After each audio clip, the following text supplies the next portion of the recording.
एक बार गौतम बुद्ध एक गांव में किसी धर्म सभा को संबोधित कर रहे थे। उसी गांव में एक बहुत गरीब आदमी भी रहता था और वह सभा में आने जाने वाले लोगों के चेहरे देखता था और सोचता था कि जब ये लोग जाते हैं तो इतने दुखी रहते हैं, लेकिन जब ये वापस आते हैं तो इनके चेहरे पर मुस्कुराहट होती है।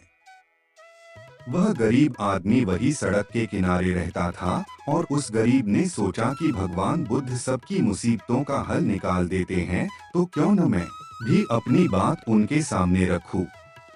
यह सोचकर गरीब व्यक्ति भी निकल दिया और वहां जाकर उसने देखा कि सभी लोग लाइन में खड़े हैं और एक एक करके अपनी समस्या बता रहे हैं।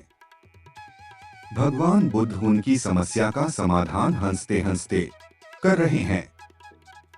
अब उस गरीब व्यक्ति की बारी आई और उसने महात्मा बुद्ध से कहा, भगवान इस गांव में लगभग सभी खुश है, सबके पास पर्याप्त धन है, सुख है, फिर मैं ही क्यों गरीब हूँ?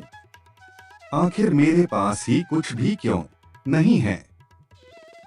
इस पर भगवान बुद्ध ने मुस्कुराते हुए कहा, तुम गरीब इसलिए हो क्योंकि तुम किसी को कुछ देते नहीं हो। इस बात पर गरीब को बहुत आश्चर्य हुआ और भगवान से बोला, हे भगवान, मेरे पास देने के लिए कुछ भी नहीं है, फिर मैं कैसे किसी को कुछ दे सकता हूँ? मेरा तो खुद का गुजारा ही नहीं होता, फिर मैं किसी को भला क्या दे सकता हूँ?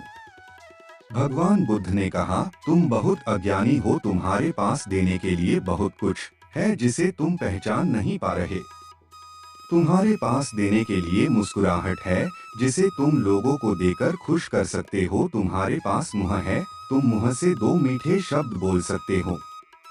भगवान ने तुम्हें हाथ पैर दिए हैं जिससे तुम लोगों की मदद कर सकते हो।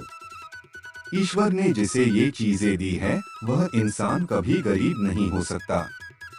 गरीब होना तो सिर्फ तुम्हारा एक भ्रम है, इसे निकाल दो।